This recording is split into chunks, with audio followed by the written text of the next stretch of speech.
Oi, oi, boa noite. Estamos começando o 17º episódio do nosso podcast Mulheres de Negócio. Não, Negócios de Mulher. Nossa, hoje tá meio, meio confuso. Então, gente, muito obrigada. E começando o nosso podcast, como sempre, a nossa palavra do pod é Salmos 4, 6, 7. Senhor, levanta sobre nós a luz do teu rosto. Põe-me alegria no meu coração, mais do que o tempo em que se multiplicarão o seu grão, o seu trigo e o seu vinho. Amém. Amém. Olá, boa noite, Nilda. Boa noite, E aí, como você tá? estou bem. Depois desse feriado? Na expectativa aqui de um bate-papo muito legal, de um projeto novo que a gente está trazendo, né? Na expectativa de conhecer. Sim. Então, estou bem ansiosa para que a gente possa conhecer um pouco mais sobre o que a convidada de hoje está trazendo para nós. Com certeza. Então, deixa eu só apresentá-la para depois ela continuar. Bárbara, seja bem-vinda. Se sinta à vontade. Nosso programa aqui é feito para as mulheres, mas a gente tem essa pegada também, né, Nilda, de família, de tudo que envolve o nosso universo feminino. E esse projeto que você vai apresentar aqui para a gente vem só acrescentar a nossa vida, a nossa família, o que a gente também acredita como Sim. pessoa, eu e a Nilda. Então, se apresente, seja bem-vinda. Muito obrigado pelo convite. Muito legal estar aqui com vocês nessa tarde. Me sinto honrada, né? E um prazer imenso falar com tanta gente que a gente não vê lá fora, né? Nos vê pela câmera. A gente nem sabe aonde chega tudo isso, né? Essa conversa. Mas é muito legal estar aqui com vocês. Que a gente possa ter uma conversa bem bacana mesmo. Aproveitar esse tempo para falar de tanta coisa, né, que a gente pode falar de mulher, desse universo, como você falou, é muito legal. É. Da onde a Bárbara é? Eu sou da ilha de Marajó. Fala Eu a sou cidade. de Breves. Poxa, eu pensei que ela ia Quase dizer. vizinha ali, Eu ó. pensei que você ia dizer assim, Moaná, digo, tem uma Não. conterrânea aqui. Ai, que Ninguém legal. acredita quando eu falo isso, né? Do olho claro, cabelo, tipo, da Dinamarca. Como é isso? E é engraçado porque eu moro no sul, né, em Santa Catarina, mas quando eu falo isso lá, as pessoas olham para mim assim, como assim você não é daqui?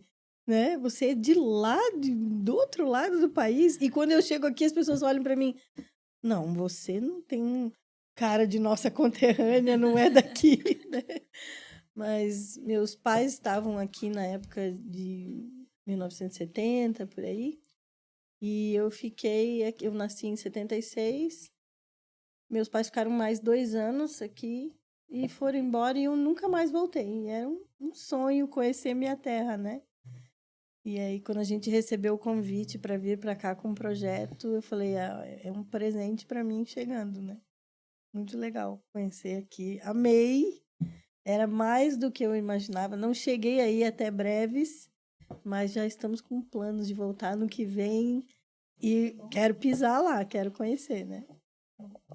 Já tá há quantos anos lá em Santa Catarina? Na verdade, eu morei no Brasil inteiro, né? Uhum. Meus pais eram missionários na época. E eu morava, acho que 6 meses, 1 ano em cada cidade. Já morei em vários cantos do Brasil, mas no sul mesmo, já estou há mais de 20 anos.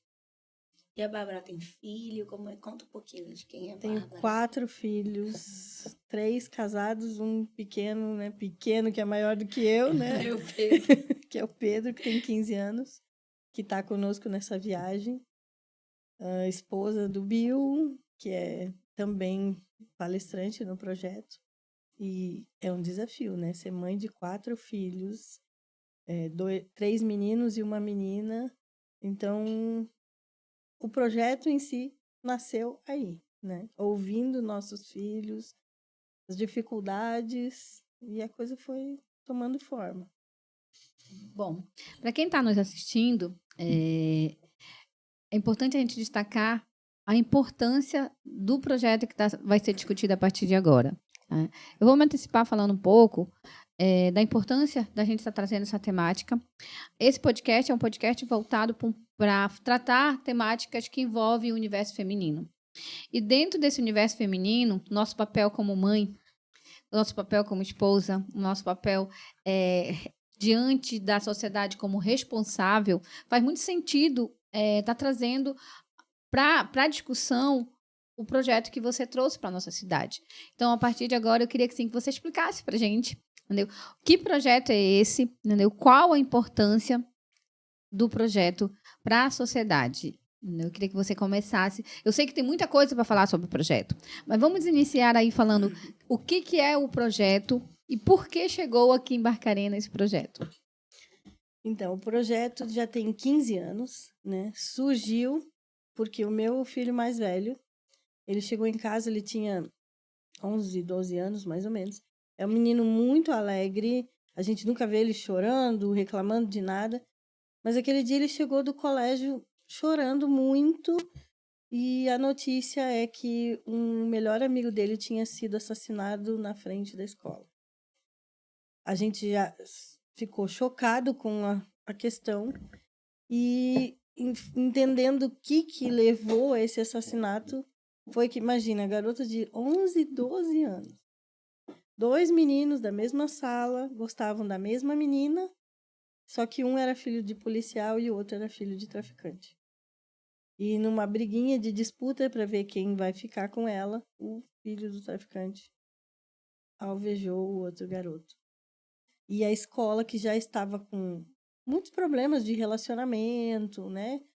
E meninos, às vezes, rebelde, problemas com o professor. Aquele dia a escola fechou as portas e não queria mais abrir.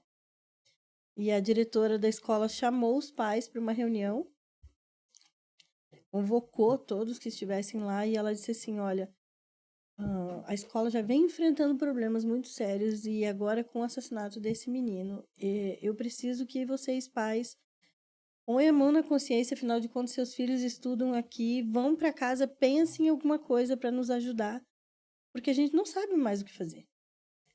E a gente foi para casa, assim, bem tocado, porque podia ser nosso filho, né? E era um menino próximo da gente e meu marido passou a noite em claro, praticamente, pensando o que podia fazer. E teve uma ideia no dia seguinte. Ele falou, amor, que ele é músico, né?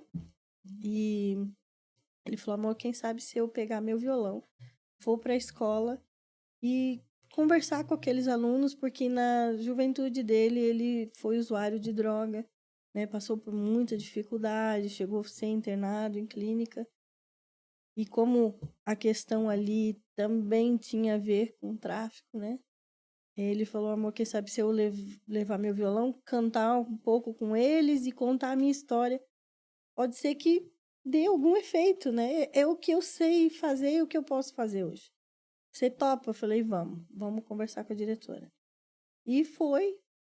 De repente ela colocou no auditório todos os meninos lá, a turma. Tinham 400, 500 alunos mais ou menos naquele auditório, mais os professores. E a interação foi muito legal com ele. Eles entenderam a mensagem dele e no final da conversa ele falou assim que a gente precisava muito de amor e respeito nas nossas vidas. Ter um olhar diferente para o outro. Que o amor precisava entrar dentro da nossa vida, das nossas casas. E aí ele perguntou assim, quantos gostariam de levar um amor de verdade para dentro de casa? 100% das mãos levantaram. Isso é um sinalizador que a gente pode olhar, então, que isso não tem dentro das casas, muitas vezes. E naquela manhã a gente ficou muito tocado com isso e meu marido falou, eu acho que eu vou ter que continuar nesse caminho. E uma outra professora, uma professora que estudava, né, trabalhava nessa escola, chamou a gente para ir para uma outra escola. E outra escola, e outra escola chamou, e outra escola chamou. E um belo dia, uma diretora de uma escola que estava nos recebendo, eu ia só para bater foto e ficar lá com ele.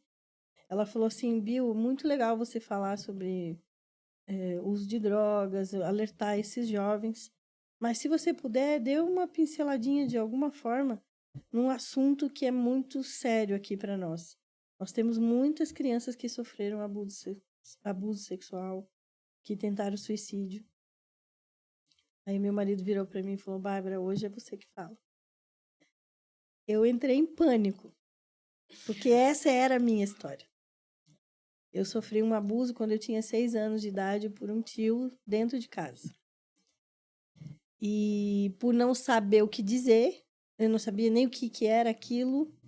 Ele disse que se eu falasse, ele ia fazer de novo. Eu fiquei com muito medo e não contei por muitos anos. Como eu não consegui pedir ajuda, na minha adolescência eu tentei suicídio. E naquele dia que aquela escola falou aquilo, era um assunto que era meu, mas eu não falava sobre isso. Era, né, vamos virar a página. E aí meu marido falou: não, tem um monte de criança precisando ouvir. Eu fui para um banheiro, chorei bastante. Conversei com aqueles adolescentes e no final também, muitos deles sinalizaram para mim que estavam passando a mesma situação.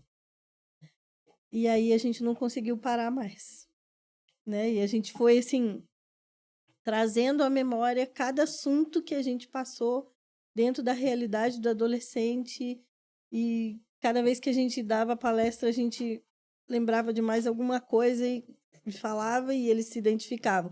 E a gente falava, eles se identificavam, então assim, sempre foi uma troca, né? Muitos deles até dizem para mim, como hoje de manhã numa escola aqui, muito obrigado porque você veio falar nesse assunto, me ajudou muito a entender o que eu tenho que fazer. Mas eu sempre falo assim que eu é que sou curada cada vez que eu falo com eles, né? Porque as lembranças sempre vão vir, né? E eu até falei para a Cibele, nossos relacionamentos são baseados em memórias. Nossa vida é baseada em memórias. E é dessa forma que a gente se relaciona com as pessoas, né? Então, basicamente é isso que o projeto faz há 15 anos, né? Antes da pandemia, nós tínhamos uma estrutura de show, praticamente.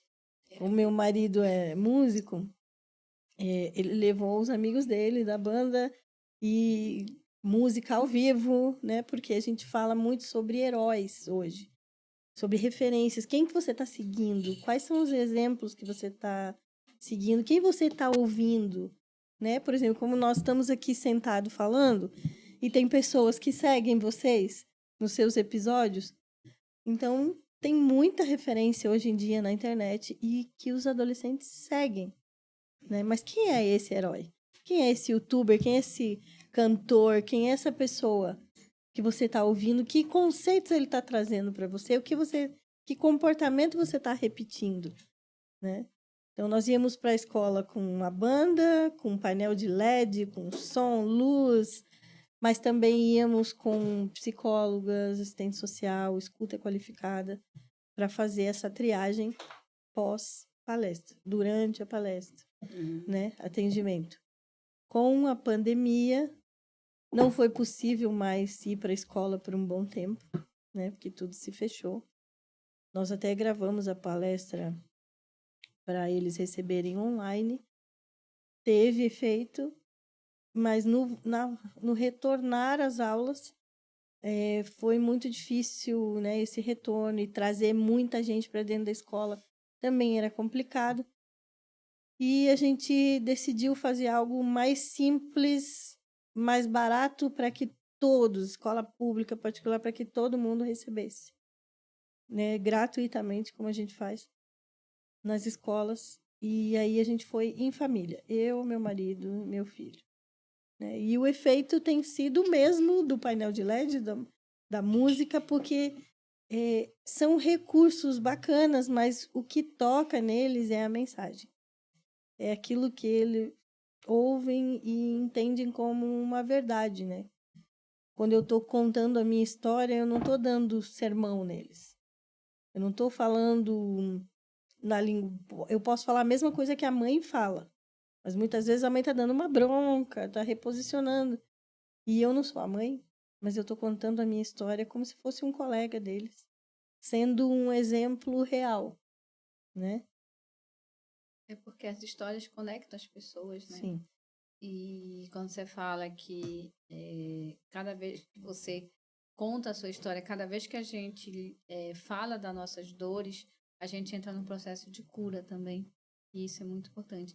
E quando você estava falando, me fez lembrar que a realidade dessa geração ela é muito parecida. Muda-se as cidades, muda-se as escolas, mas as situações são a mesma. A gente teve um episódio em Barcarena, onde uma aluna foi assassinada na frente da escola, há alguns anos atrás também. Sim. Nós tivemos o assassinato de uma aluna, entendeu? Numa escola daqui da Vila dos Cabanos mesmo. E agora, como a gente lida com isso é que vai fazer toda a diferença. É a gente pegar uma situação que aconteceu, que é traumática, que é desafiadora, e transformar isso num projeto para gerar impacto positivo na vida dos jovens. Tá? A temática que vocês trazem, assim, quando você estava falando, veio vários insights, porque a gente lida também com jovens, a gente tenho filhos dessa idade, sobrinhos dessa idade, então a gente cria essa identidade de que muitas vezes eu falar com o meu filho, entendeu?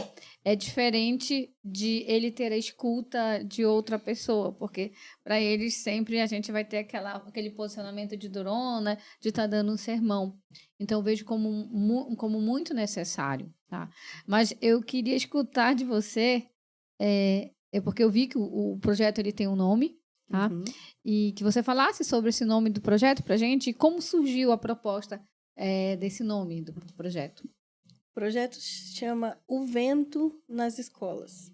Ele surgiu porque, como a gente professa a fé cristã, né? E tem um texto na Bíblia que fala que o vento sopra onde quer, ouve-se a sua voz. Não sabe nem da onde vem, nem para onde vai. E assim é todo aquele que é nascido do Espírito. E a gente entende que quando a gente passa, a gente é só um vento.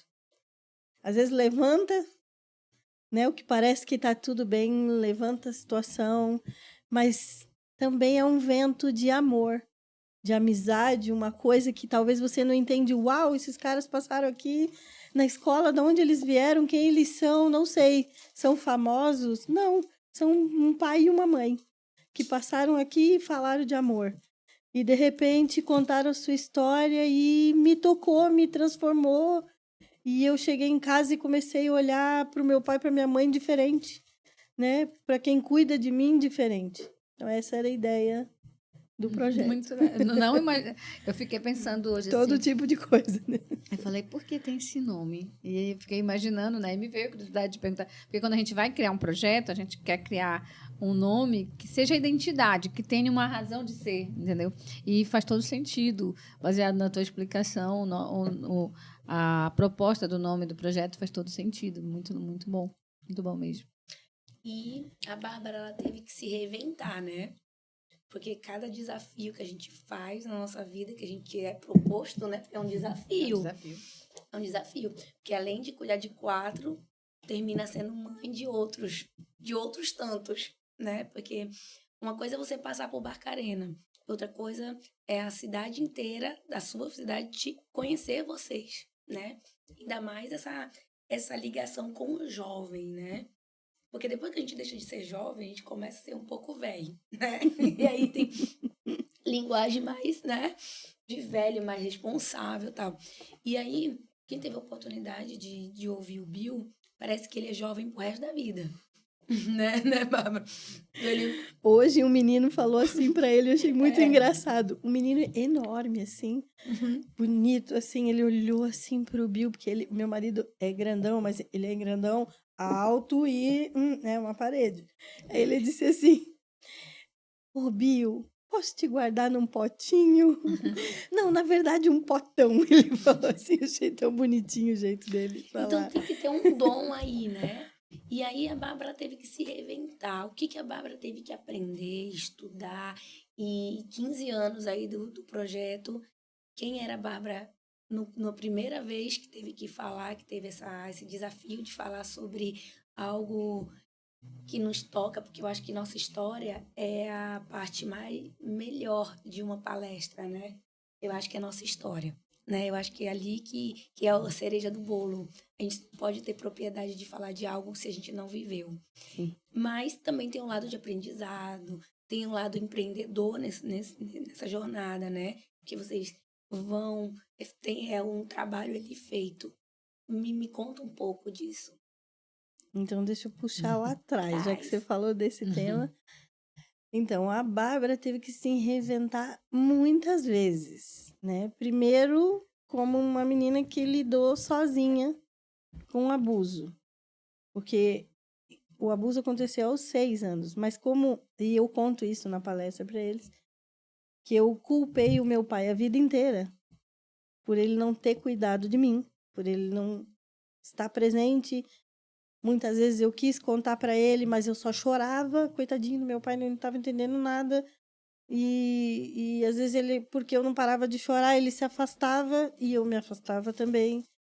E aí o primeiro rapaz que apareceu, eu falei, minha fuga, meu jeito de sair de casa, já que a culpa de tudo é do meu pai. Mas eu estava vindo de um problema de abuso.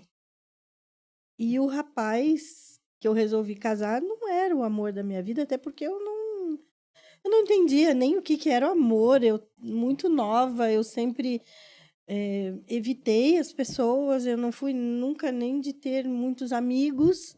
E de repente eu caso, do nada.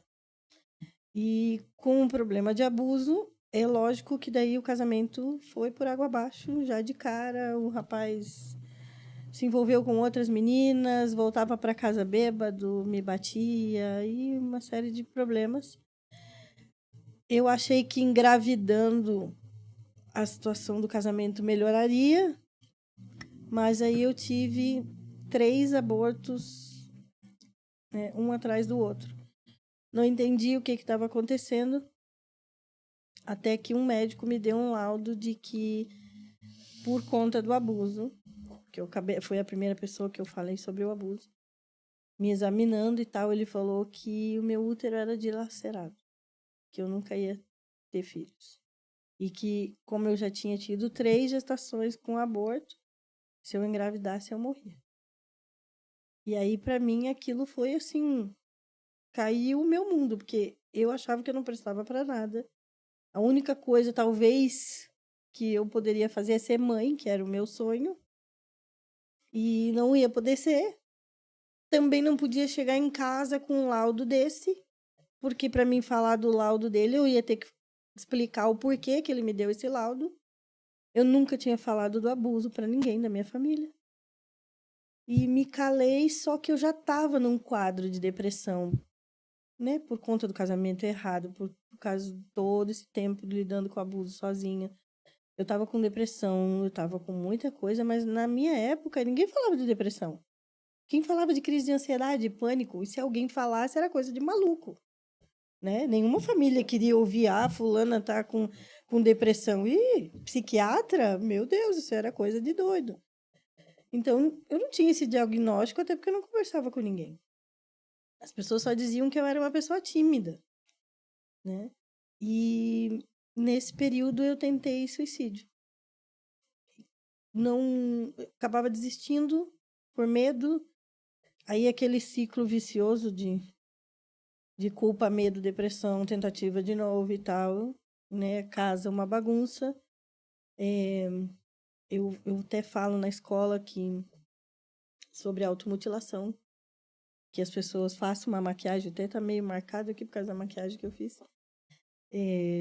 Falo de automutilação para as meninas, que é uma coisa muito presente hoje, virou um surto, né? E a minha vida estava assim toda errada.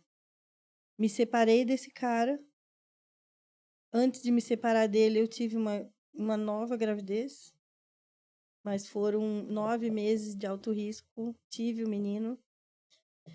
Voltei para casa, a casa estava pior porque como eu era depressiva e a criança sente no ventre o que a mãe sente, meu filho nasceu com síndrome do pânico. Ele chorava sem parar. E o cara que já vivia me batendo começou a bater no menino.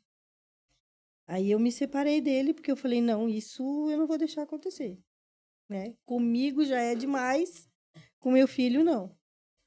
Eu volto para casa dos meus pais sozinha, separada, e eu preciso sustentar o menino.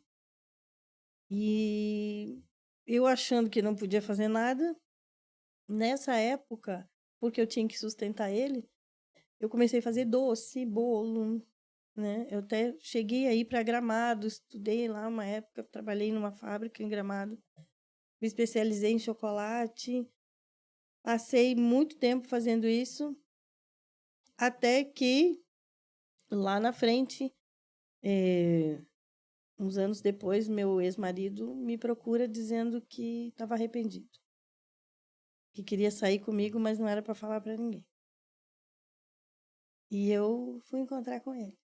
Só que nesse encontro, eu sofri um outro abuso. E eu fiquei grávida desse abuso. Aí meu chão caiu.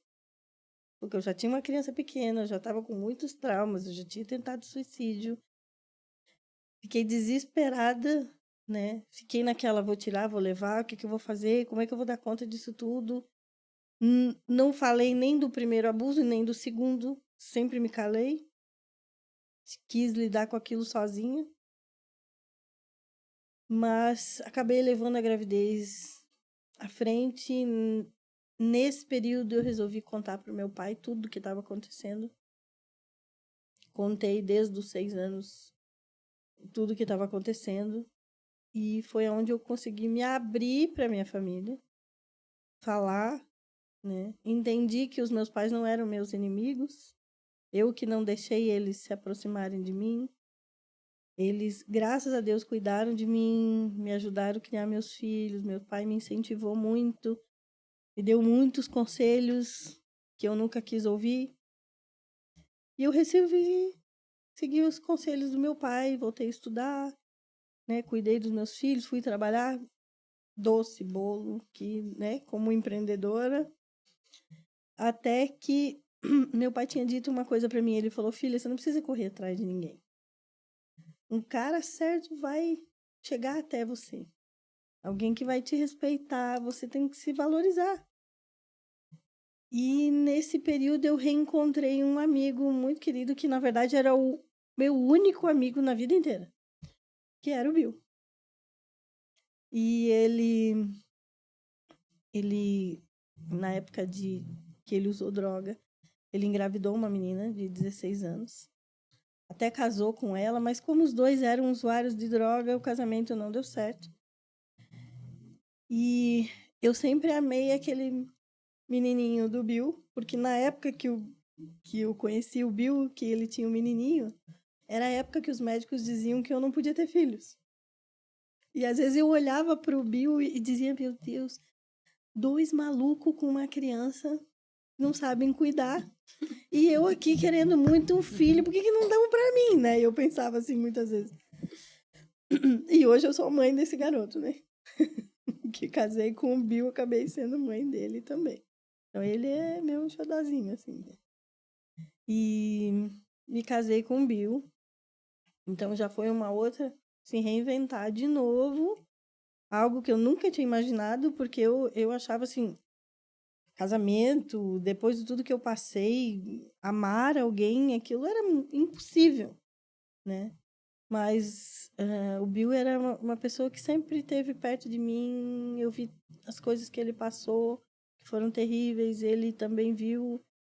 E a gente se guardava, se protegia muito, né? Então a gente se reencontrou, casou. Aí eu já estava com meus 2. Aí a gente tem o Pedro agora. Acontece essa situação com o menino na escola, né? Que era o filho do Bill, né? Que o menino que morreu era amigo dele. E nesse período que daí eu fui para a escola, a gente começou a ir para a escola e eu me vira nos 30, né? Casa, 4 filhos, ir no projeto, falar, fazer doce, fazer bolo. Só que no atendimento, porque no final da palestra, imagina, eu falo de automutilação, de suicídio, de abuso, de violência doméstica, as meninas naturalmente são atraídas para falar comigo, né? E nesse atendimento, no começo, quando a gente tinha equipe, a gente ia com psicóloga, com um monte de coisa. Quando não tinha mais equipe, era eu. E um dia uma professora na escola falou assim para mim: quem é você para falar nesse assunto? Que formação você tem? Eu falei para ela: eu acho que é a melhor formação do mundo, porque eu sou mãe de 4 filhos. E essa história é minha. Fui eu que passei por ela.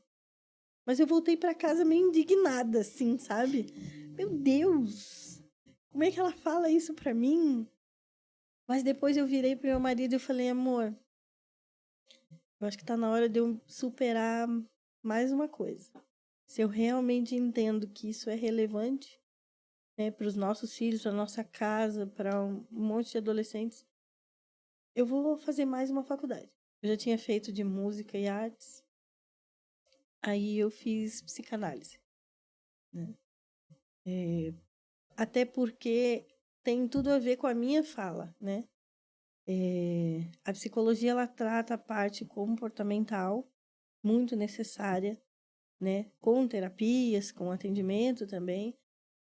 A psiquiatria trabalha tudo isso, mas com medicamento. E a psicanálise, ela trata a raiz do problema, as memórias. E é justamente o que eu faço.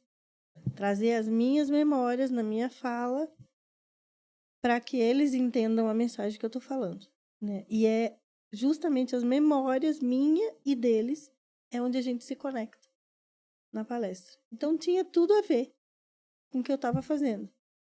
E eu me apaixonei pela psicanálise porque assim, dessa forma, eu me especializei no atendimento criança, adolescente, famílias, educação parental, né? Porque daí muitos pais também, as crianças chegavam em casa contando que tinham ouvido e os pais vinham procurar a gente, né? Quem é essa pessoa que foi lá na escola? Porque a gente incentiva muito eles no final da palestra a, como a gente fala de amor, de respeito, de carinho, muitos deles falam assim, mas eu nunca escutei um eu te amo. Então o que a gente fala para eles? A gente colhe aquilo que a gente planta. Se você nunca ouviu, comece a dizer. Se você nunca recebeu um abraço, comece a dar um abraço. Uma hora você vai colher isso espontaneamente. Né? Eu até brinco com eles no final da palestra. Não sabe dizer eu te amo? Vai arrumar a cama. Vai lavar uma louça que a mãe já pediu, vai tirar o lixo. Né? A mãe vai fazer aquela pergunta: o que você quer com isso? Aí você diz: mãe, eu só queria dizer que eu te amo. Né? Então, a gente incentiva essa troca de experiências. E o legal que eu vejo que na palestra, como a Cibele falou, mas a gente deixa de ser jovem, a gente fica velho. Mas eu acho tão interessante que na palestra, na hora que eu tô falando, parece até que eu sou jovem, como eles. Parece que eu tenho a mesma idade deles, porque é como se eu... É como a gente faz com criança pequena, a gente se abaixa, muda o tom de voz. Parece que a gente tem a mesma idade. Né? Às vezes a gente precisa tirar um pouco da panca de pai, mãe e ser mais real no que é possível, contar nossas histórias, nossas dificuldades. É isso que a gente faz. Né? Eu não vou para a escola para dizer o quão boa eu sou, quantas faculdades eu fiz, que eu me reinventei e deu certo. Não, eu vou falar os meus problemas, as dificuldades que eu tinha, mas muitas coisas deram errado, algumas deram certo. Né? Então a gente precisa ser mais real para os nossos filhos, para os nossos sobrinhos, para os nossos parentes, sabe? Entender a cabecinha deles. Eles não têm a mesma idade que a gente, nem a maturidade que a gente tem. Mas para a gente chegar aqui, a gente penou, né? A gente tem que entender que eles vão ter o tempo deles de entender, de amadurecer. Mas a gente também precisa validar as emoções deles. Isso é muito importante. Muitos dos adolescentes, a única coisa que eles querem é um abraço, um beijo, né? Um eu te amo, um vai lá que vai dar certo, um incentivo. né? E muitas vezes eles querem só ser ouvido. Só senta e ouve. Às vezes eles não querem conselho, mas no ouvir, muita coisa melhora. Ai, gente, aqui desse lado de cá, pelo menos eu e a Nilda, a gente tem uma coisa de amar ouvir história, sabe? Eu sou assim, amo ouvir histórias. Eu sou assim, apaixonada por ouvir as pessoas assim e me conectar em alguma coisa a gente se conecta sempre, né? Sim. A gente sempre tem uma história lá atrás. E o bom nisso é saber que quanto é libertador e quanto traz cura a gente ouvir, né? E essa área de ser jovem, é tanta coisa acontecendo no mundo deles, assim, porque a gente já foi, a gente já sabe. Todo dia tem uma novidade. A gente quer tudo imediato, a gente quer tudo pra ontem, a gente pensa que vai morrer no outro dia, não sei o que a gente pensa naquele tempo, porque tudo é muito rápido, é tudo frenético, né? E a gente, como pais, porque a gente não tem um manual, eu sempre falo isso, a gente vai aprendendo a ser mãe, a ser pai, isso daí. E muitas coisas a gente vê na nossa criação que não foi tão legal e que a gente não quer repetir na criação dos nossos filhos, como também tem coisas que a gente tem que repetir sim, porque virou banal, Sim. né? Mas como a gente identifica, né, assim, como pais? Nossa, eu sei que muitas vezes tem pais e mães que, olha, são excelentes, que tem aquele apoio, tem e tal, mas a gente não é perfeito. Mas como a gente identifica um possível comportamento, vamos lá, de um adolescente que pode estar tipo, se mutilando, ou entrando numa depressão, ou tendo crise de pânico, como a gente consegue identificar, assim, com isso, identificar, e os conselhos que tu vê que dá certo nessa aproximação entre pais e filhos. Primeira coisa é o que a gente falou. Ouvir. Ter a disposição de ouvir. Que hoje, você vê que até o WhatsApp a gente põe no volume, né? Velocidade 2. Porque ninguém mais tem paciência. Se mandar um áudio de 5 minutos, então, né? Senta e espera, porque eu não vou Eu ouvir. também não. Liga, por favor, não me mande áudio depois de 3 minutos, que eu não vou conseguir ouvir. Mas você sabe que, assim, ó, falando pela ciência, se a gente acostuma, olha só pelo WhatsApp, como é que vou te dar gancho naquilo que você me perguntou. Uhum. Se a gente acostuma a ouvir os áudios do WhatsApp na velocidade 2, 1,5, seja lá o que for, o nosso cérebro, tudo ele é um condicionamento. Se eu fizer isso, meu cérebro vai entender que sempre, seja no virtual ou aqui no tete-a-tete, você tem que falar muito rápido, porque senão o teu cérebro voa e não presta mais atenção no que você está falando. E agora imagina isso nos relacionamentos. Se você passa o dia inteiro, né, por exemplo, uma mulher de negócio, uma mãe, uma empreendedora, passa o dia inteiro atendendo o cliente, ouvindo o áudio no 2, quando chega em casa, o menino quer falar. Você vai ter paciência? Não vai. Ligeiro, fala o que quer, vai, te dou, pronto. Quer isso? Tá, tchau, vai. Entende? E assim, ó, o que dá certo é aquilo que é o básico, o natural. Sentar, ouvir. Cada um tem um tempo. Cada um fala de um jeito, cada um se expressa de um jeito. Se você vê eu falar, é de um jeito. O Bill é outra aceleração, é outro ritmo. Meu filho, cada um deles tem um ritmo diferente. Tem um que eu tenho que empurrar. Vai, criatura. O outro eu tenho que dizer, fica, pelo amor de Deus, freia. Entende? Cada um tem um tempo e a gente precisa, como ser humano, entender o tempo de cada um. Entender a necessidade de cada um. Isso é a primeira coisa básica para qualquer pai e mãe. E o conselho que eu dou. Ouve. Senta e ouve.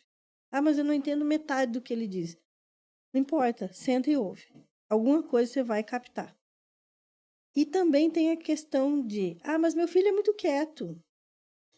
O nunca falar também é um sinal. que alguma coisa está errada, porque não é normal nunca falar. Ah, mas ele é tímido. Nem tudo é timidez. Lembra o que eu falei? Na escola, em casa, todos os lugares as pessoas não imaginavam o que eu passava. Porque a fala ela é tímida. Deixa ela quietinha. É o jeitinho dela. Ela não é de falar mesmo. Na escola eu era uma menina que só tirava nota 10. Você acha que essa criança tem problema? Aparentemente não, mas tinha muitos, inúmeros. Mais do que talvez o aluno rebelde da escola, né? Então, aquele que é muito expressivo, muito rebelde, pode ser que esteja mascarando algo, mas o que nunca fala também é um problema. Para a gente saber o que é uma coisa ou outra, a gente tem que sentar e conversar. A gente tem que ouvir. Quando eu falo com pais, eu não sei se você estava na minha palestra de pais, a gente faz uma dinâmica que parece boba, mas todo mundo fica de cara. A gente faz uma lista, assim, de perguntas besta. E a gente chama uma mãe ou um pai e pergunta: você conhece seu filho? E as perguntas começam do tipo assim: qual a cor preferida? A gente faz a criança responder o questionário primeiro, longe, sem o pai saber. Aí a gente fica assim: qual a cor preferida? 90% dos pais não sabem. Qual a comida preferida do seu filho? Qual o nome do melhor amigo? Não faz ideia. Qual a lembrança mais feliz que ele tem? Né? Qual o maior medo? Aí o que ele deseja ser quando crescer? Gente, teve uma assim que eu ri muito. Essas aí foram, mas teve uma assim que, cara, eu achei aquilo assim, um tapa na nossa cara, que a gente escuta as coisas e quando a gente, né? Ela perguntou assim: qual é a tua lembrança mais feliz? A gente escuta. Aí a mãe vira e fala assim: não, foi quando a gente viajou com o Beto Carreiro. A menina disse, ou foi o menino, não lembro. Não, foi no dia da casa da tia Márcia, Maria, no Igarapé. Porque é a Né? simplicidade para ele. O afeto, não é o ambiente. Não foi. E teve uma outra criança que respondeu, a lembrança mais feliz, olha o que essa criança respondeu. Quando eu olho minhas fotos de bebê. Lindo isso também, mãe, amei. Só que daí, pela psicanálise, a gente foi entendendo por que essa criança gosta de ver as fotos de bebê. Porque os pais eram separados. Mas nesse período que ela era bebê, ela sabe, porque alguém contou para ela que o pai estava em casa. É. Né? E então, aí eu vi... é incrível que nessas coisinhas bobas a gente entende coisas muito profundas, eu né? li algo assim, baseado no que você está falando, mas que tem muito sentido. O que vai fazer a maior diferença? É a presença. Uhum. É a presença. Sempre vai ser. O que vai fazer a maior diferença na vida dos nossos filhos é a presença. E o estar presente nem sempre é fisicamente. Entendeu? Porque às vezes você está presente fisicamente, mas você não estar ali. Entendeu? Eu posso passar, às vezes, o dia em casa, mas estar na frente de um computador. É tempo de qualidade, vamos tempo de dizer qualidade. assim. Então, o que vai, baseado no que você está falando também da escuta, mas eu li algo que falava muito da questão da nossa presença na vida dos nossos filhos. Uma presença de qualidade, digamos assim. Isso. Isso sim vai impactar, né? Porque você consegue ter essa leitura quando você faz perguntas, porque sempre a criança, o filho vai relacionar a momentos que ele teve contigo de desconexão. Não é aquele momento que você está num parque, não, mas é um momento que ele está em algo que para ele dá prazer, se divertindo, brincando, um igarapé, um aniversário que está tudo... Uma das perguntas que estava lá e que em todas as palestras eu faço, e a resposta é sempre igual, para ver como isso que você falou é verdadeiro. Uma das perguntas é: me diga as 3 brincadeiras que seu filho mais gosta. A gente dá tanta coisa de tecnologia que, na minha cabeça, quando a gente começou a fazer essa pergunta, era o videogame, alguma coisa assim, de jogos. Nenhum deles coloca nada eletrônico. Sempre pega, esconde, queimada, jogar vôlei, jogar futebol. Por quê? Se você analisar, são jogos que precisa de mais pessoas e precisa de contato físico. entende? Então, abraço, gente. Quando uma criança fala que nunca recebe um abraço, eu fico chocada. Como que nunca recebeu um abraço? Que mundo que eu tô vivendo? Uma criança nunca recebeu um eu te amo. Nunca receber nenhuma validação. Pelo contrário, o que mais eles escutam é: sai daqui, você não presta. Você não devia ter nascido. Você é isso, aquilo, aquele outro. Palavras. E tem uma experiência muito legal que todo mundo que está assistindo pode ver na internet. Tem um cientista japonês, eu até esqueci o nome dele, que ele faz uma experiência com a água. Ele pega 2 copos de água. Tem com plantas também, mas a água é muito legal. E para um copo de água ele fala palavras de afirmação, de bênção, de eu te amo, você é importante. E para o outro copo de água, nós estamos falando de água, gente. E o outro copo ele xinga, fala um monte de coisas horríveis. E ele examina no microscópio a molécula da água. A que recebeu o xingamento, a molécula da água parece uma ameba toda distorcida, não tem forma. E a que recebeu bênção, ela parece um cristal perfeito, igual aquele gelinho do Frozen. E o nosso corpo é 70% água. Então, quer dizer, tudo que a gente fala, como é que fica a situação? Dentro, fisicamente. Essa frequência do que eu estou dizendo. Eu estou construindo ou eu estou acabando com a vida daquela pessoa. Às vezes a pessoa tem sintomas de doença que médicos não descobrem o que é. Às vezes são palavras que ela recebeu. No dia da palestra, tu colocou o exemplo da plantinha, né? Uhum. Aí eu falei, ai, que legal. Aí quando foi dia dos pais, eu fui levar o Joaquim pra eles comprarem um presente, uma lembrança pro André. E a gente ia abrir uma floricultura no caminho de casa.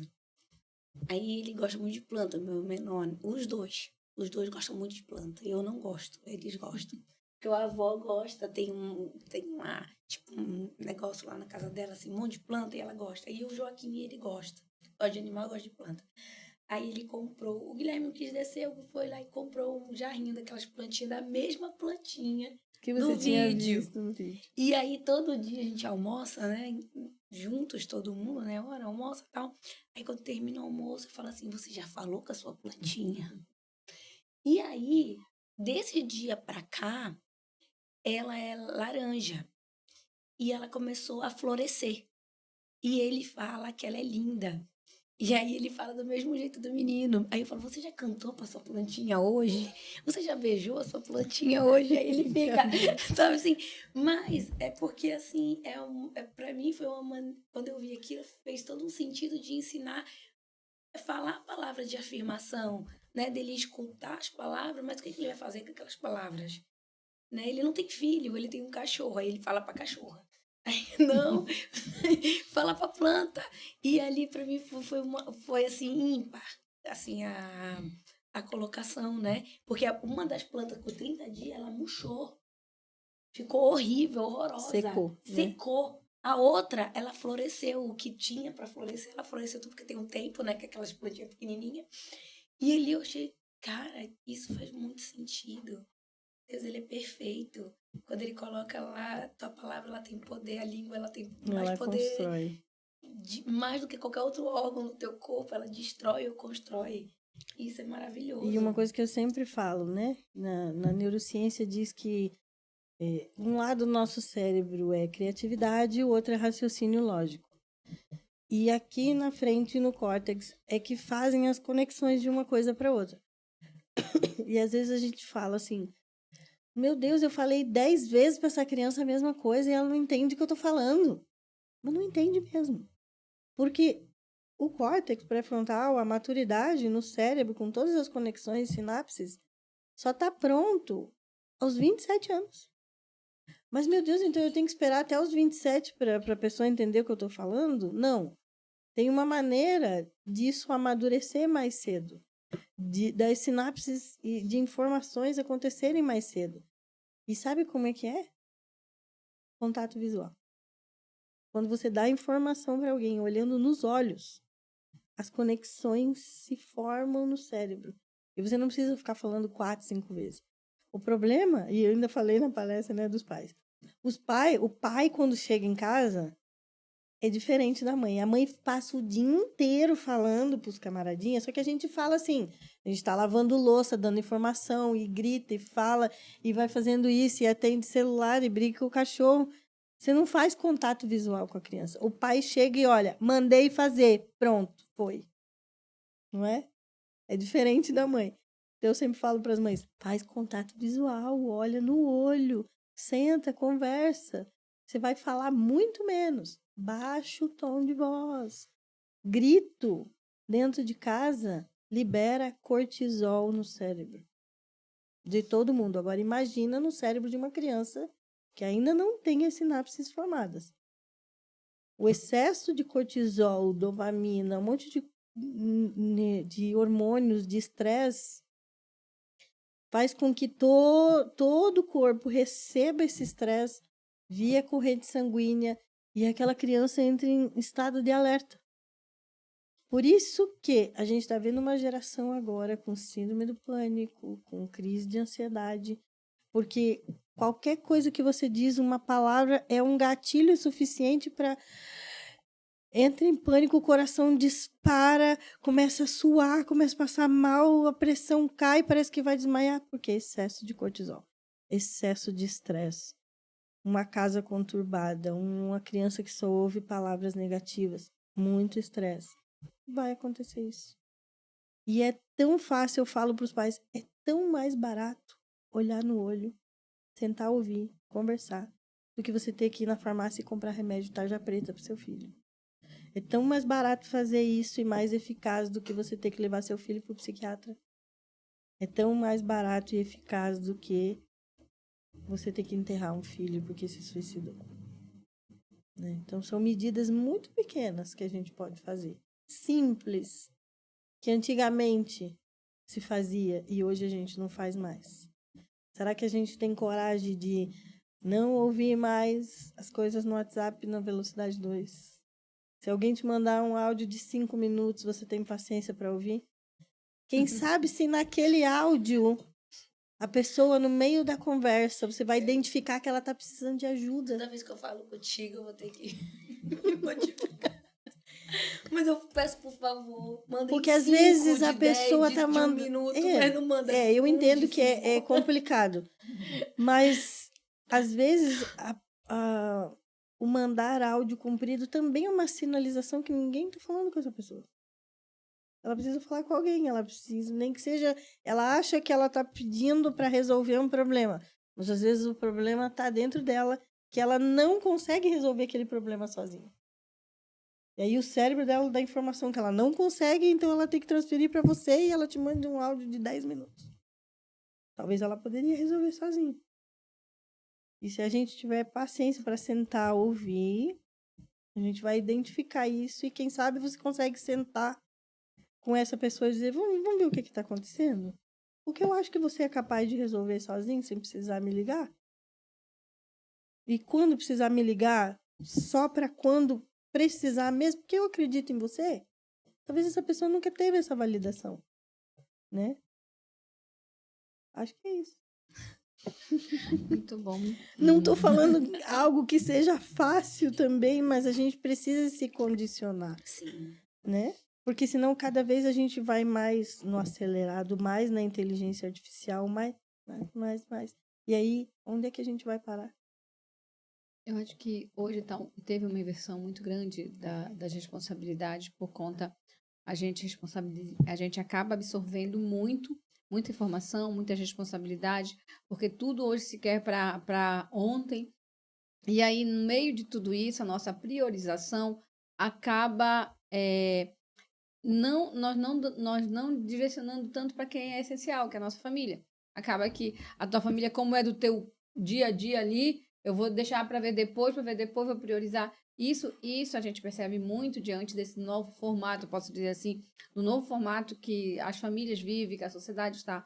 Quando que, na realidade, a prioridade volta a ser a escuta, a presença, mas por um volume muito grande de tecnologia, nossos filhos hoje, não, deixa tá lá, tá vendo, tá jogando, tá vendo, é, tá vendo Netflix, enfim, mas quando na realidade aquilo ali está nos afastando cada vez mais e vai impactar no futuro desse adulto, que é como a gente vê hoje em muitas escolas.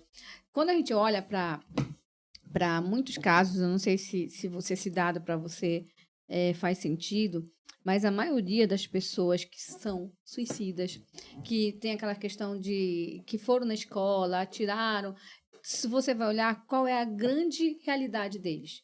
Eles estão trancados dentro de um quarto, jogando videogame, a maioria deles. Pelo menos quando tem esses casos, você vai ver que é aquela pessoa que era muito ligado, muito calado em casa, mas muito ligado à tecnologia.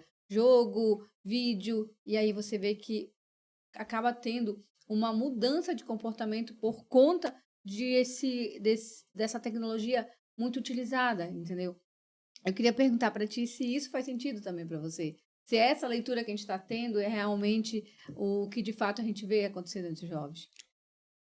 É uma boa leitura, mas a gente tem que entender primeiro se a pessoa está indo para isso é só a ponta do iceberg, né? Porque se a pessoa está ligada só na tecnologia, eu vou te dizer que a tecnologia é o ruim? Não. O ruim é que a pessoa está isolada. O ruim é que ninguém se aproximou dela. Não é a tecnologia em si. A questão da tecnologia é como eu te falei da questão do ouvir em velocidade 2 no WhatsApp, né? O excesso de tela, o excesso de informação no cérebro corta certos neurônios, né? Porque joga muito estresse no cérebro e a pessoa perde o prazer do contato físico mais, prefere estar isolada, né? Mas como eu disse, é só a ponta do iceberg. O verdadeiro relato de muitas coisas que aconteceram dentro de escola, de assassinato, né, de suicídio, foi palavras que ouviram, né, bullying dentro da escola, palavras que ouviram dentro de casa, xingamentos. E aí, a consequência disso foi o isolamento. E aí, a pessoa hoje vai se relacionar com quem? Com uma inteligência artificial, né? Com algo que não é físico mais, não tem mais contato físico, né? Então, assim, não vamos demonizar a internet, mas a internet é um problema porque causa o estresse e isolamento. Mas tudo começa na falta de contato físico, na falta de olho no olho, na falta de ouvir palavras de validação, né? É um problema de saúde pública hoje, saúde mental, né? Então, antigamente o que a gente demonizava, procurar um psicólogo, procurar um psicanalista, um psiquiatra, hoje é essencial porque estamos vivendo uma pandemia de saúde mental. Mas o problema começa em casa, não adianta a gente Se mascarar faz isso. necessário, né? Eu acho que antigamente a gente já olhava assim a saúde mental como algo só para louco, vamos falar assim, né? Como tu falou antes, assim, psicólogo, psiquiatra é coisa de louco. Hoje eu acho que é poucas pessoas que eu conheço que pelo menos não passaram uma vez no psicólogo ou não fazem terapia, né?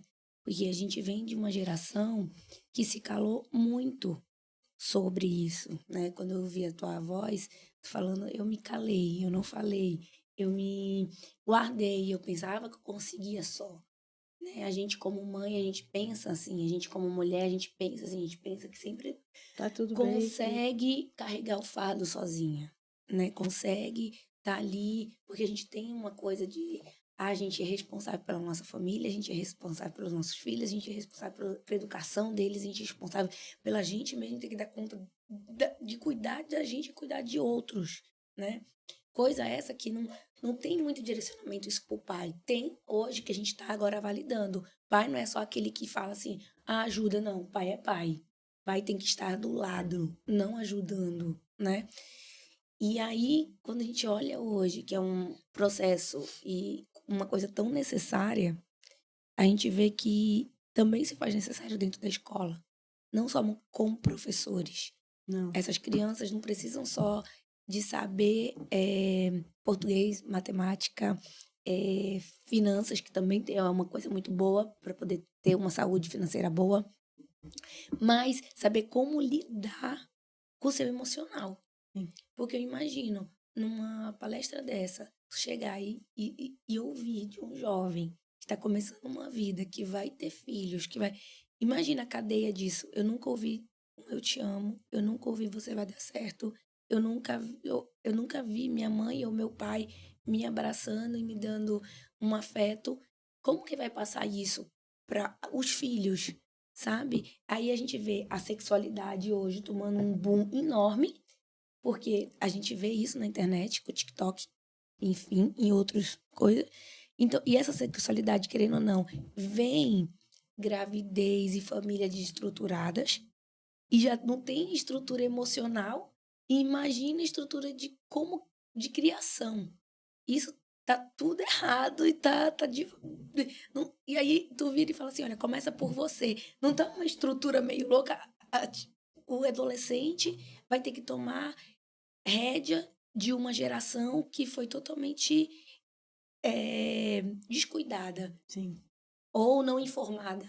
Hoje a gente tem muita informação, tá tudo muito. A gente não sabe como Ninguém mais agir, né? sabe o que é. É, Não é grave isso? é muito Você não grave. saber mais o que é.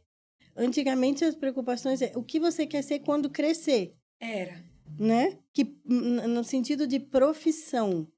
O que eu vou fazer como profissão quando eu crescer? Hoje, crianças muito pequenas não sabem o que é.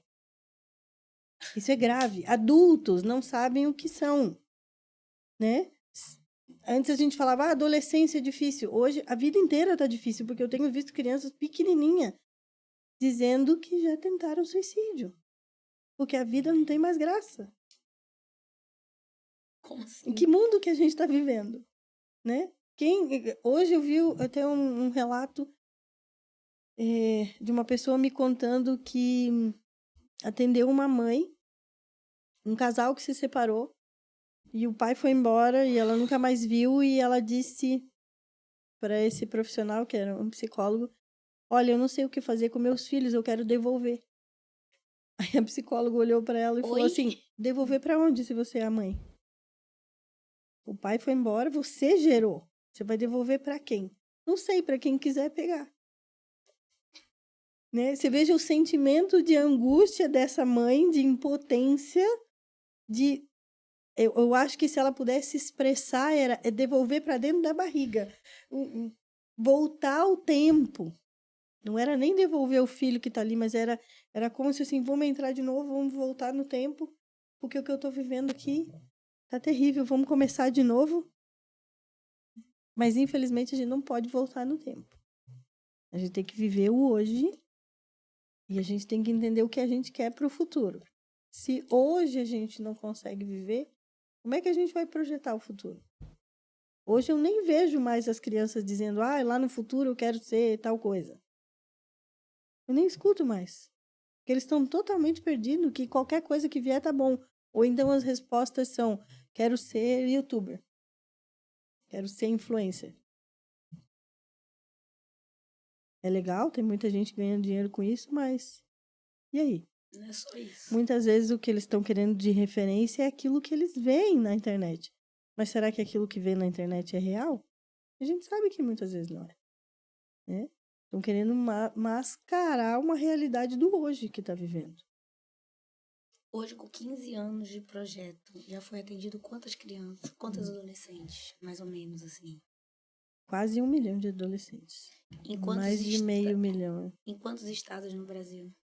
Amanhã eu estou indo para Imperatriz, é o nosso 17º estado do Brasil. Primeira vez que eu venho no Pará. Acredito que eu volto mais vezes, né? O investimento social, ele é um investimento social de vocês ou vocês têm patrocinadores? Não, nós temos apoiadores, né? O investimento principal é nosso.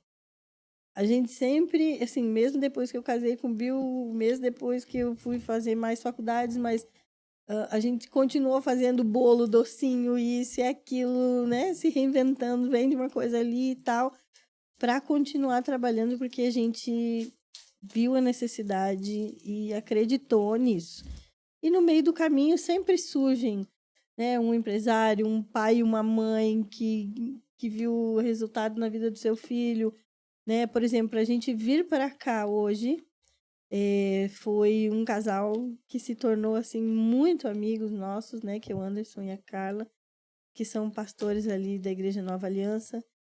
Eles conheceram meu marido lá em Goiânia ano passado. Não, esse ano, em abril. Eles conheceram meu marido numa conferência que eles foram. Nós temos um motorhome. A gente viaja com um motorhome. Para cá a gente não veio porque era muito longe, né?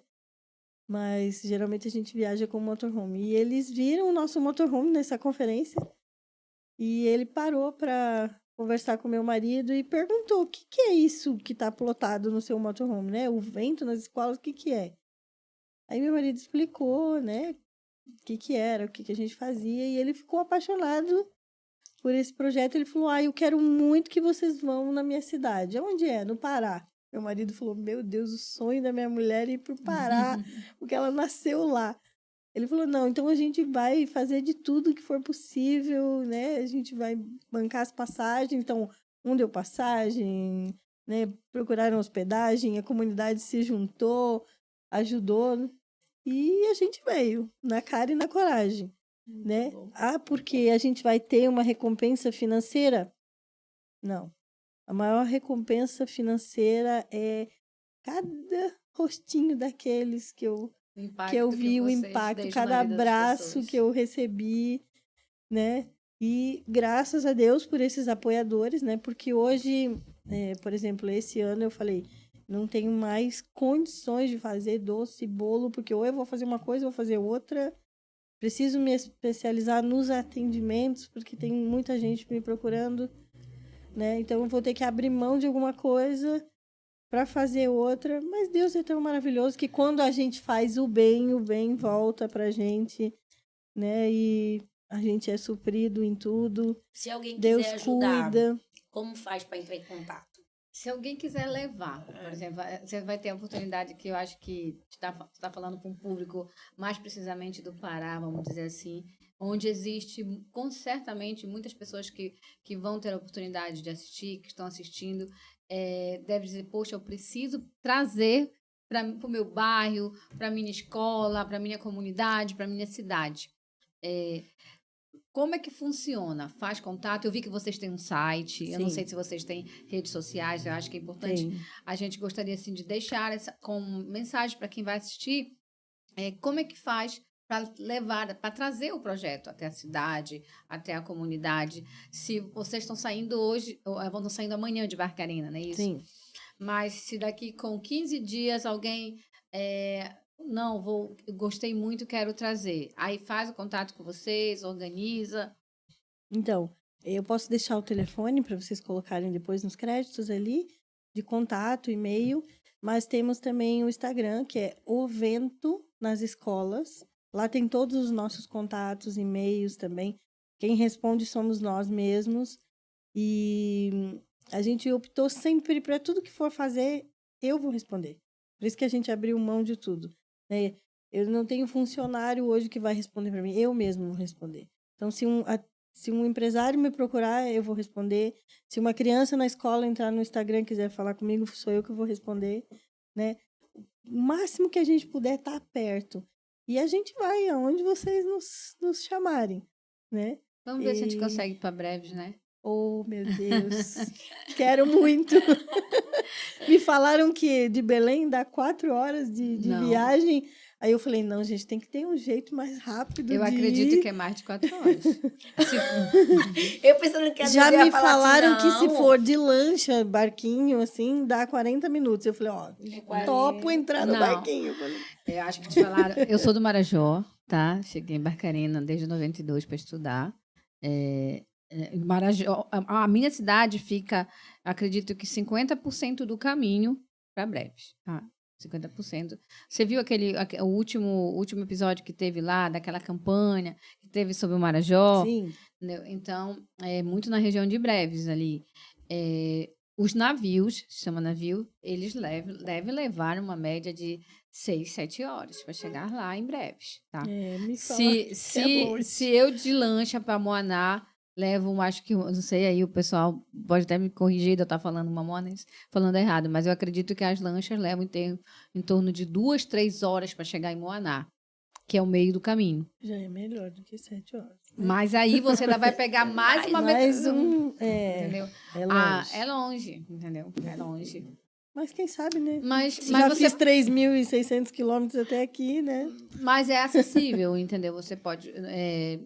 e também é muito necessário. A nossa região do Marajó, essas temáticas é muito necessário. Eu fiz a pergunta porque, assim, vi que o projeto ele é muito, muito bonito, é muito necessário. Não é só bonito, ele é necessário. A gente sabe o quanto a nossa sociedade precisa discutir sobre essa temática e quanto os nossos jovens precisam, sim. Eu trabalho também para um público jovem dentro dos projetos, então, não com esse viés, tá? Mas um viés mais de qualificação profissional. Só que dentro desse viés de qualificação profissional, a gente observa quão necessário é falar sobre inteligência emocional com eles. Sim. Entendeu? Falar da gestão das emoções. E o que a Sibeli vinha falando ainda há pouco, de temas que são necessários a gente discutir nas escolas, a gente trazer para as escolas a inteligência emocional, a gestão das emoções. Eu considero imprescindível nossos jovens hoje terem uma oportunidade de... Para que ele realmente possa ser um bom profissional, um bom pai, uma boa mãe. A gente discute isso dentro da educação profissional com eles. Dentro da qualificação profissional. E a gente vê o quanto o olho brilha, o quanto eles se interessam, o quanto eles veem que é necessário essa temática. Então, sei da importância do projeto. E, assim, eu quero... vamos antecipar aqui, te dar parabéns, tá? Obrigada. Pelo legado que você está deixando. Eu acho que teu propósito ele é muito bonito. E não tenham dúvida de que impacta positivamente muito na vida do jovem, das pessoas. Fiquei assim muito interessada quando a Sibeli colocou vamos conversar, vamos trazer, vamos conversar, vamos trazer, vamos abrir espaço, porque está dentro do nosso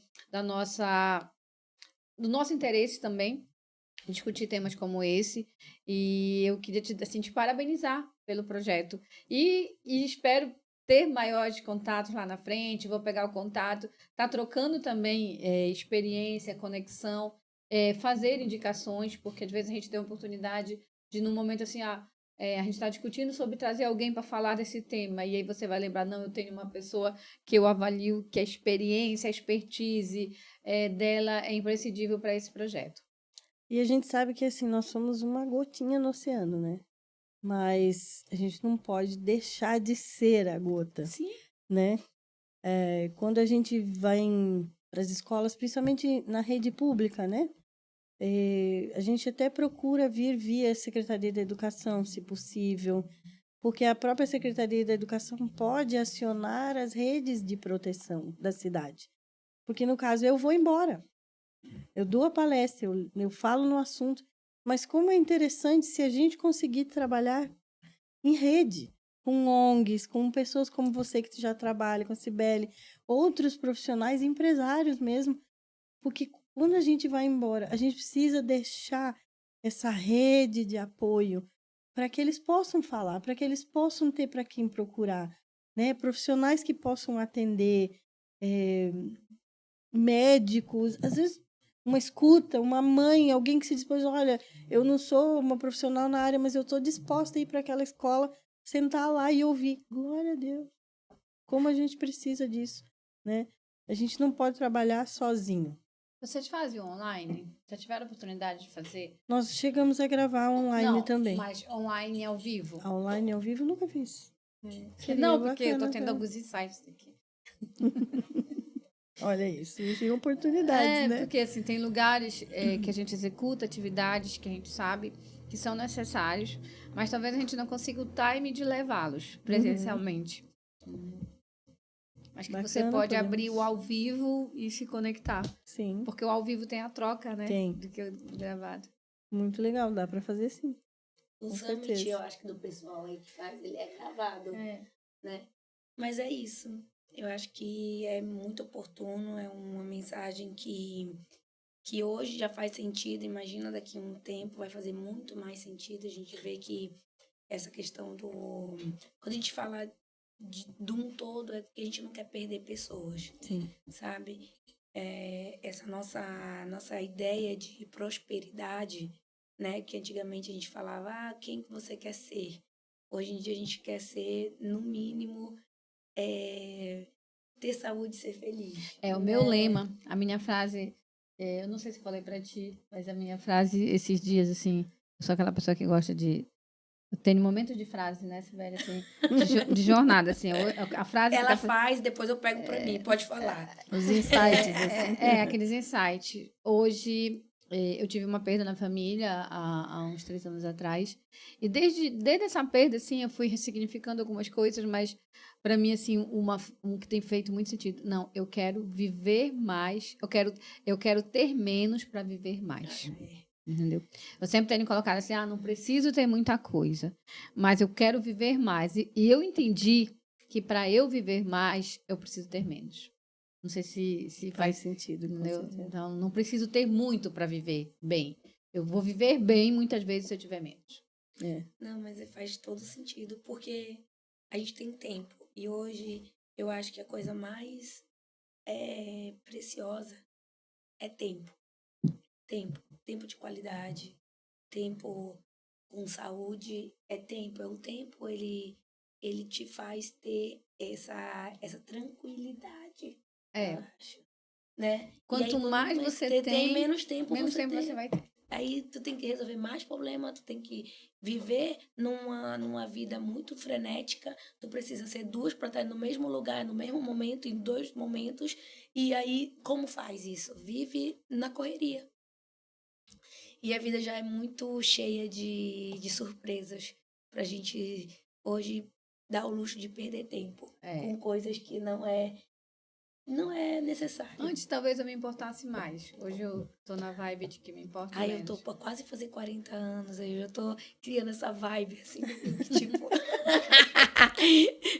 me denunciando aqui minha idade. E você vê que o tempo passa tão rápido. Antigamente a gente dizia assim, uma coisa vai levar 1 ano. Meu Deus, parecia uma eternidade, 1 ano. Hoje não. Hoje você pisca o olho, como é que é? Já passou 1 ano e meio, 2. Tchau. E você não viu, não percebeu, né? Então, imagina isso numa vida familiar. Você, nossa, mas meu Deus, o menino estava no meu colo outro dia, agora já está se formando na faculdade. Mas gente, eu já tenho que pedir obrigado, né? Mas obrigado primeiro para os nossos patrocinadores, que é a maioria familiar, a Regaf, a Talent, o Grupo Sucesso, Box 611, nossa querida Débora. A Débora, ela dá umas canecas, mas não ficaram prontas por causa da correria toda. Mas aí, antes de você ir, a gente vai estar entregando. É uma super parceira lá do Pioneiro, que faz tudo personalizado, uma graça. A Vanessa, que sempre está nos ajudando. Nos deixando mais belas. Bonitas, né? A Prado Terceiriza, também, que é uma empresa familiar, né? Regaf, eu já falei. Já falou. Já falei Regaf. Falta a Alfa, energia solar. Energia solar. E é isso. Gente, muito obrigada por você estar aqui. Mas antes disso... Eu ia falar. Antes disso, calma, que depois eu dou obrigada. Você, Bárbara, faça um favor grande pra gente. Olha para aquela câmera ali, que é central, e deixa uma mensagem. Uma mensagem que faz sentido para você, tá? Nesse momento, né? E pode ficar à vontade. Aquela mensagem assim, as pessoas precisam escutar isso. Ou isso. Que responsabilidade, né? Como mãe, como pessoa, como esposa, como filha também. Eu digo, não perca tempo. Como a gente falou aqui, a vida é muito rápida e a gente nunca sabe o dia de amanhã. Eu não sei se eu vou acordar amanhã. Eu não sei como é que vai ser quando eu sair daqui. Eu não conheço você que está me vendo, nem me ouvindo, mas não perca tempo. Abrace as pessoas, olhe no olho, tenha coragem de se expor, tenha coragem de dizer que eu errei, me perdoe. São palavras muito pequenas, parece que custa muito, mas o retorno que a gente tem quando a gente tem coragem de se abrir e se expor é muito maior. Quando eu tenho coragem de olhar no olho de um filho e dizer, no meio de uma dificuldade, olha, você errou, mas deixa eu te contar, na sua idade eu errei talvez mais do que você, né? Quando a gente tem coragem de se expor desse jeito, é como escancarar o coração. Você recebe de volta um amor que não tem preço, né? A vida é uma só. A gente só tem uma chance de viver. A gente não pode perder ela por coisas bobas, né? Por picuinhas, por você não pensa a mesma coisa que eu penso.